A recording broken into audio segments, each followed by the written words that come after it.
twists and turns today on Beads, Baubles, and Jewels. I'm here with jewelry expert Judy Hendricks, and you know, Judy, we're going to talk about the stretch cord. What I love about it is that sometimes when I'm home by myself and I'm trying to put on a bracelet, it's hard for me to get that clasp, and I wish I had the bracelet on a stretch cord. And you're going to show me how to make a nice one. I certainly am. And they're very easy to make. Okay, most of the time you see the very simple cords that the children wear, and it's really a good beginning project because it's teaching them to work with the cord, it's teaching them to work with the beads. They simply string them like this and put a little knot, which I'm going to show you later how to do. And these now are a little bit more complicated where we're going through 2 beads maybe at one time. We're going to start working with a woven one, though, that's a little bit more complicated. Yeah, so, and that's what I'm interested in learning about. So you can have a little bit more texture to it. Exactly, exactly. How do we get started? Well, first of all, I'm going to tell you this cord is in all different colors, and it comes in different weights.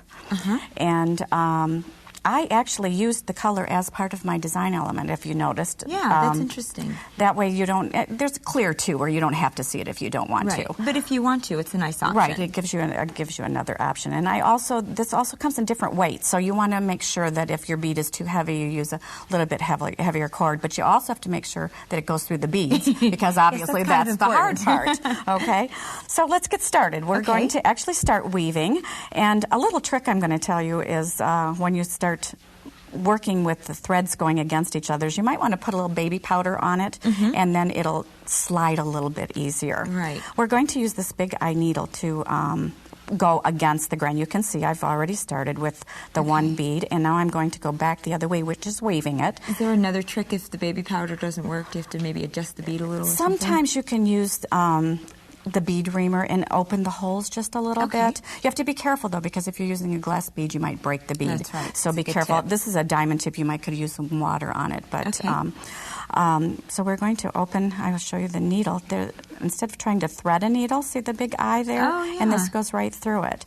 And we're going to pull this bead up, and I'm going to take this one, and we're going to go right across there and pull that very gently. We don't want to break the stretchy cord. And pull that through, and you'll see it just starts pulling up. Right. Isn't that neat? That is neat. Okay. And then what you're going to do is you're going to add your next 3 beads. You're just going to keep doing the same pattern over and over again. It kind of gets all gunked up. See what happens when you, because you're pulling it tight. But when you pull it out, it'll stretch and look just like it's supposed to. Yeah, stretch it out so everyone can see exactly how it sort of take shape. So just don't be dismayed when you see and don't get all because you might panic and think, oh, I've done something wrong, and you really haven't. Right. Okay. So you just keep going with that, correct? Yeah, go all the way around until you get ready to knot. And of course, the most important thing is the knot, because you don't want the bracelet to fall apart. All that work to be for nothing. Fall apart or whatever. There are a lot of different knots, and you'll read even in your magazines, they'll tell you different ways to do it. You might try an overhand knot where you put a drop of glue or maybe a little nail polish, or a surgeon's knot. I'm going to show you a little bit different one. It's called a sailor's knot, and it's the one I've had the best success with. We're going to take this and we're going to go, it's very simple really, go right over left, and pull that through. Oops, sticking to my hands there. Which it always does when you're trying to knot. Because it's plastic, right? We're going to pull that up. We're also going to go right over left again and pull that through. Okay. So far, so good. So far, so good. This is the trick of the sailors. You actually turn the entire thing upside down. Okay. So and it's on the other side. Other side completely, and we're going to do the same thing.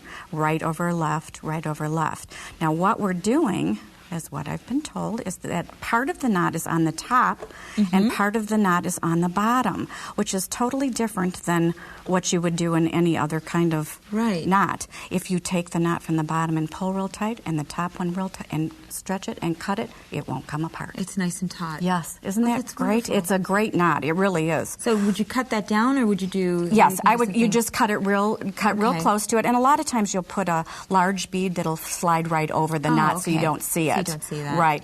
Now, if you'll notice on mine my sample has little things sticking out all over the place. That's right. Let's take a look at the finished product of the beautiful necklace, and you can see the cord on the outside. Now, what have you done to the top that you said?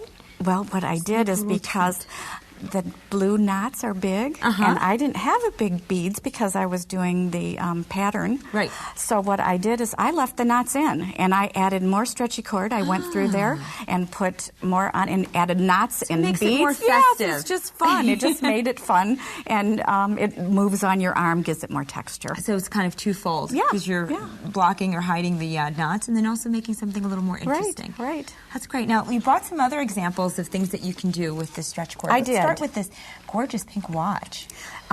What's really nice about working with the watch is you can actually knot under the watch face. So you're not even having, when you do your little knot, it's not as tedious with the beads because you've got to make sure you get them tight to the beads. With that, you're underneath the watch the face itself, so it stays right in. But it's done exactly the same way we just did it. In that particular one, there's 2 run through there. Oh, okay. Okay? So just do 2. And what's really nice, you don't have to know anybody's watch arm size. That's right. It fits anybody. It does, right. which is great. And the necklace, wow, look at that.